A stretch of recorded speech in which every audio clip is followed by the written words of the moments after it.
Hello students, मैं हूं कीर्ति और आप मेरे साथ पढ़ रहे हैं 8th क्लास की साइंस का फर्स्ट चैप्टर जिसका नाम है क्रॉप प्रोडक्शन एंड मैनेजमेंट। इस चैप्टर का मैंने एक वीडियो बना दिया था लास्ट टाइम। आज मैं इसका सेकंड वीडियो बना रही हूं और इसमें हम सबसे पहले जो आज टॉपिक लेंगे वह लेंगे kharif crop and rabi crops. Kharif crop and rabi crop यह दो इम्पॉर्टेंट क्रॉपिंग पैटर्न है हमारे इंडिया में और यह बेटा बहुत ही एग्ज़ाम के लिए बहुत ही इम्पॉर्टेंट टॉपिक बनता है। और एग्ज़ाम के साथ साथ में यह आप जब बड़े होंगे, जब कंपटीशन एग्ज़ाम देंगे कोई भी, तो उस competition examination point of view से भी यह बहुत इम्पॉर्टेंट टॉपिक है। इसलिए इसको आप ध्यान से समझिए और ध्यान से देखिए। सबसे पहला जो पैटर्न है हमारे यहाँ पर और जो जिस तरह की उसको हम कहते हैं खरीफ क्रॉप। दो तरह का पैटर्न है क्रॉप का। सबसे पहला है खरीफ क्रॉप और सेकंड है रबी क्रॉप्स। खरीफ क्रॉप क्या होती है बच्चों? The crops which are sown in the rainy season. वह क्रॉप्स जिनको रेनी सीजन में बोया जाता है। ठीक है, बोया कब जाता है उनको? रेनी सीजन में, तो वह खरीफ क्रॉप कहलाती है। और the rainy season in India is generally from June to September. हमारे इंडिया में रेनी सीज़न कब तक होता है? जनरली जून से लेकर सितंबर तक। ठीक है, अगेन आई रिपीट कि the crops which are sown okay in the rainy season are called kharif crops. और rainy season in India is generally from June to September. और इसके एग्जाम्पल सबसे इम्पॉर्टेंट है, आपको याद करने हैं, बिकॉज एग्जाम्पल पर भी क्वेश्चन इसके आते हैं। तो खरीफ क्रॉप के एग्जाम्पल आप देखिए, paddy, maize, soybean, groundnut and cotton are और भी होते हैं, पर बेसिकली हमने यहाँ पे 4 से 5 एग्जाम्पल्स कोट किए हैं। तो सबसे पहले है पैडी मतलब धान युक्त फसलें, मेज़ मतलब मक्का, सोयाबीन आपको पता ही है, ग्राउंडनट मतलब मूंगफली and cotton are kharif crops. ठीक है, नेक्स्ट हम देखते हैं रबी क्रॉप्स। तो the crops grown in winter season. ठीक है, ऐसी फसलें जिनको विंटर सीजन में बोया जाता है वो क्या कहलाती हैं? रबी क्रॉप्स। ठीक है बच्चों, जिन फसलों को विंटर सीजन में बोया जाता है उनको हम क्या कहते हैं? रबी क्रॉप्स। और जनरली इंडिया में ये विंटर सीजन कब तक का होता है बच्चों? अक्टूबर से मार्च तक का। और रबी क्रॉप्स के एग्जाम्पल हैं वीट यानी कि गेहूँ, ग्राम यानी कि चना, पी यानी कि मटर, मस्टर्ड यानी कि सरसों और लिनसीड यानी कि अलसी। Okay, beside these pulses and vegetables are grown during summer at many places। और इन फसलों के अलावा भी बहुत सारी पल्सेस एंड वेजिटेबल, दाल और सब्जियां समर के दौरान बहुत अलग अलग स्थानों पर उगाई जाती है। अब हम देखते हैं basic practices of crop production, कि जब हम कोई भी क्रॉप का प्रोडक्शन करते हैं या जब भी कोई भी क्रॉप का प्रोडक्शन होता है तो उसमें बेसिक क्या क्या स्टेप्स होते हैं कि उसमें उसको उगाने में सबसे पहले क्या क्या उसमें बेसिक प्रोसेस होते हैं जिनसे किसी भी फार्मर को गुजरना पड़ता है। Why paddy can not be grown in the winter season. ठीक है, आपने पढ़ा था ना, पैडी जो है वह खरीफ क्रॉप का एग्जाम्पल है। तब आप ये देखिए कि पैडी को आप विंटर सीजन में क्यों नहीं उगा सकते हो? Because paddy requires a lot of water. Paddy जो क्रॉप्स होती हैं उनको उगाने में बहुत सारा पानी चाहिए होता है। Therefore it is grown only in the rainy season. इसलिए इनको ओनली रेनी सीजन में ही उगाया जाता है। अब आप देखिए, cultivation of crops involves several activities undertaken by farmers over a period of time. You may find that these activities are similar to those carried out by a gardener or even by you when you grow ornamental plants in your house. जब कोई farmer किसी भी crop का production करता है तो उसको बहुत सारी क्रियाकलाप करने पड़ते हैं और बहुत टाइम भी लगता है उन सबको प्रोसेस को करने में। और ये आप इसी से समझ सकते हैं, इसी तरह से मिलता जुलता होता है कि जैसे आपके घर में कोई गार्डनर है, वह आपके फ्लावर्स की, है ना, आपके फ्लावर्स वाले पौधों की, है ना, किस तरह से वह देखभाल करता है।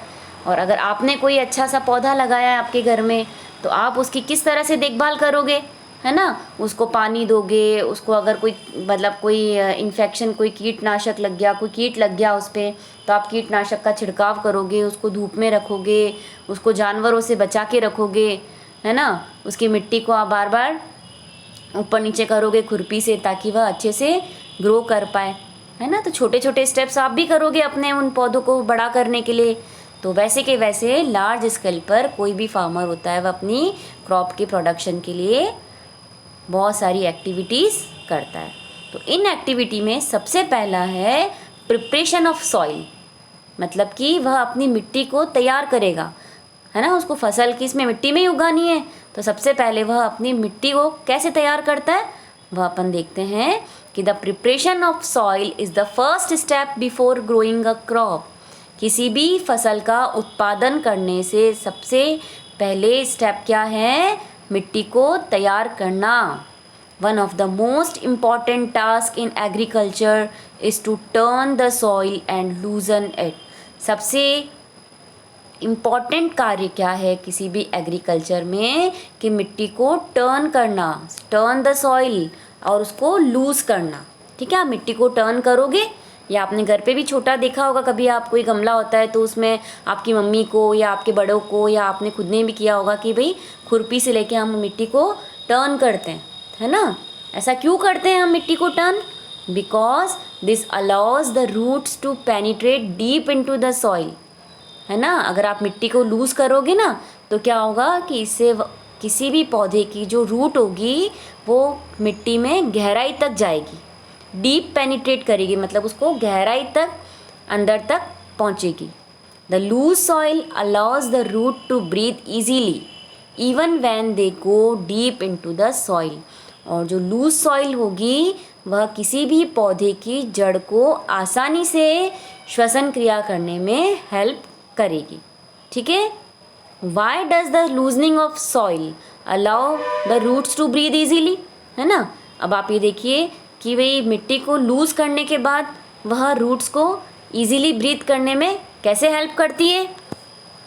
बिकॉज कैसे हेल्प करती है कि the लूजन soil helps in the growth of earthworms and microbes present in the soil, and these organisms are friend of the farmer since they further turn and loosen the soil and add humus to it. But why the soil needs to be turned and loosened? अब आप ये देखिए कि हम मिट्टी को loose क्यों करते हैं। जैसे ही मिट्टी को हम लूज़ करते हैं तो क्या करती है कि यह मिट्टी जो होती है, इस मिट्टी में अर्थवॉर्म यानी कि केंचुआ एंड माइक्रोब्स यानी कि छोटे छोटे सूक्ष्म जीव जो कि मिट्टी में प्रेजेंट होते हैं, उनको ग्रोथ करने में, उनकी ग्रोथ होगी उस मिट्टी में। और जब उनकी ग्रोथ होगी तो क्या करेंगे, अर्थवॉर्म मिट्टी से नीचे से ऊपर आएगा, ऊपर से नीचे जाएगा, और नीचे से ऊपर आएगा, ऊपर से नीचे जाएगा। तो इससे क्या होगा, मिट्टी और लूज़ होती रहेगी। और अगर मिट्टी ज़्यादा लूज़ है तो पेड़ पौधों को क्या मिलेगी, आसानी से वह ब्रीथ कर पाएंगे, है ना। लूज़ होती रहेगी तो पेड़ पौधों की जो जड़ें हैं वो आसानी से श्वसन क्रिया कर पाएगी, और इन ऑर्गेनिज्म के कारण मिट्टी में ह्यूमस भी मिलेगी। और ह्यूमस तो आपको पता ही है, अगर ह्यूमस मिलेगी तो वो बेस्ट खाद होती है किसी भी पौधों के लिए, तो इससे भी पौधे बहुत जल्दी ग्रो करेंगे। ठीक है, but why the soil needs to be turn and loosen? You have learnt in the previous classes that soil contain water, air and some living organism. In addition, dead plants and animals get decomposed by soil organism. In this way, various nutrients in the dead organism are released back into the soil. These nutrients are again absorbed by plants. ठीक है। अब आपने पिछली कक्षाओं में पढ़ा होगा बच्चों कि मिट्टी जो होती है उसमें क्या क्या होता है, बहुत सारे मिनरल्स होते हैं, वाटर होता है, एयर होती है, इसके साथ साथ में कुछ लिविंग ऑर्गेनिज्म, छोटे छोटे जीव होते हैं, और इनके साथ में क्या होता है बच्चों, डेड प्लांट्स, मतलब पेड़ पौधों की सड़ी गली पत्तियाँ, जड़ी हुई पत्तियाँ, है ना, वह होते हैं। कोई पौधे मर गया है ना, डेड प्लांट, जितना भी सड़ा गला पेड़ पौधों की पत्तियाँ अवशेष है वो सारा मिट्टी में होता है। और छोटे छोटे सूक्ष्म जीव भी होते हैं जो मर जाते हैं, है ना, डेड प्लांट, डेड ऑर्गेनिज्म में भी होते हैं मिट्टी में। तो ये प्लांट जो डेड हैं और जो एनिमल्स जो डेड हैं वह क्या होते हैं कि मिट्टी के अंदर छोटे छोटे सूक्ष्म जीव पाए जाते हैं, उनके द्वारा डीकम्पोज किए जाते हैं। डीकम्पोज मतलब वो उनका छोटा छोटा पार्ट्स बना के उसको खाएंगे, है ना, खाएंगे, और उसको बिल्कुल आप देखिए, बिल्कुल उसको डीकम्पोज मतलब आप समझ लीजिए उसका बिल्कुल बड़े से छोटा, छोटे से छोटा मतलब छोटे से छोटे पार्टिकल में उसको क्या कर देंगे, डिवाइड कर देंगे। और यह जो डीकम्पोज सब्सटेंस होगा यह वापस मिट्टी में मिल जाएगा और यह पौधों में वापस ह्यूमस ऐड करेगा, यानी कि उसकी उर्वरता को बढ़ाएगा। और जब यह डीकम्पोज्ड प्लांट और एनिमल जब मिट्टी में मिलेंगे तो इससे वापस पेड़ पौधे जो होंगे वह बहुत अच्छे से ग्रो करेंगे। तो एक इस तरह का साइकिल होता है नेचर में बच्चों कि चलता रहता है, ठीक है ना। These nutrients are again absorbed by plants, ठीक है। Since only a few centimeters of the top layer of soil supports plant growth, ठीक है। अब आप ये भी बता दें आपको कि किसी भी प्लांट की ग्रोथ में सॉइल की टॉप लेयर ही कुछ सेंटीमीटर की जो टॉप लेयर होती है उसकी वही उसको हेल्प करती है। तो जब हम टर्निंग एंड लूजनिंग करेंगे सॉइल की तो उससे क्या होगा कि जो brings the nutrients rich soil to the top, ठीक है। तो न्यूट्रिएंट रिच सॉइल होगी वह बार बार टॉप पर आती रहेगी, तो जिससे क्या होगा, प्लांट्स को आसानी से न्यूट्रिएंट्स मिलते रहेंगे, ठीक है। दस turning and losing of soil is very important for cultivation of crop. इसीलिए जो फसल का उत्पादन के लिए किसी भी मिट्टी का टर्न करना और लूज़ करना बहुत ही इम्पॉर्टेंट होता है। ओके बच्चों, आज इस वीडियो में हम यहीं तक पढ़ेंगे, नेक्स्ट वीडियो में इससे हम आगे पढ़ेंगे।